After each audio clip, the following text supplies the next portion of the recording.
নাহমাদু ওয়া নুসাল্লিমু আলা রাসূলিল কারীম। দেশ বিদেশ থেকে আমাকে যারা দেখছেন, আসসালামু আলাইকুম ওয়া রাহমাতুল্লাহ। পবিত্র রমজান উপলক্ষে প্রশ্ন এসেছে, রোজা অবস্থায় গাল বন্ধ করা বা কাউকে গালি দেওয়া জায়েজ আছে কি? দিলে রোজা হবে কি? হ্যাঁ, এর উত্তর হলো গালি দেওয়া তো কোনো অবস্থায় কোনো জায়গায় জায়েজ নাই।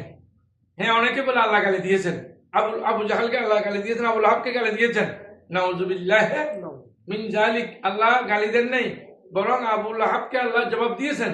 আবুল আহাব নবীজির বিরুদ্ধে বলেছেন, আল্লাহ রাব্বুল আলামিন তাব্বাত ইয়াদা আবি লাহাব বলে আল্লাহ এটা জবাব দিয়েছেন।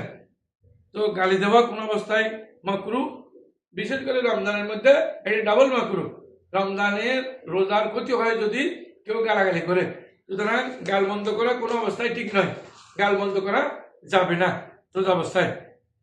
আচ্ছা, প্রশ্ন, কোনো ব্যক্তি রাত্রে নাপাক হয়ে গেছে, নাপাক অবস্থায় সে রোজা শুরু করেছে, সে গোসল করেছে দিনের 10টায়, তার রোজা হবে কি?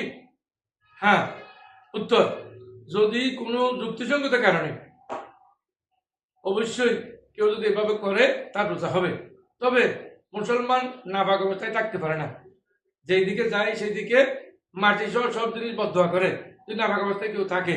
সুতরাং বিশেষ করে রমজান মাসের এইটা না করে এই রোজা অবস্থায় অবশ্যই সেই রোজা থাকার পূর্বেই ফজরের নামাজের আগে হলেও কমপক্ষে সে গোসল করে ফেলবে। কারণ রাসূলুল্লাহ সাল্লাল্লাহু আলাইহি ওয়াসাল্লাম রাসূল করিম সাল্লাল্লাহু আলাইহি ওয়াসাল্লাম হাদিস দ্বারা প্রমাণ হয়, যদি অগত্য কেউ করে ফেলে তার রোজা হবে। এটা রাসূল আমাদেরকে শিক্ষা দেওয়ার জন্য এগুলো এটা বলেছেন। সুতরাং কেউ অপারগতা কারণে যদি কেউ নাপাক অবস্থায় রোজা আরম্ভ করে তার রোজা হবে। আল্লাহ রাব্বুল আলামিন আমাদেরকে বুঝার তৌফিক দান করুক, আমিন।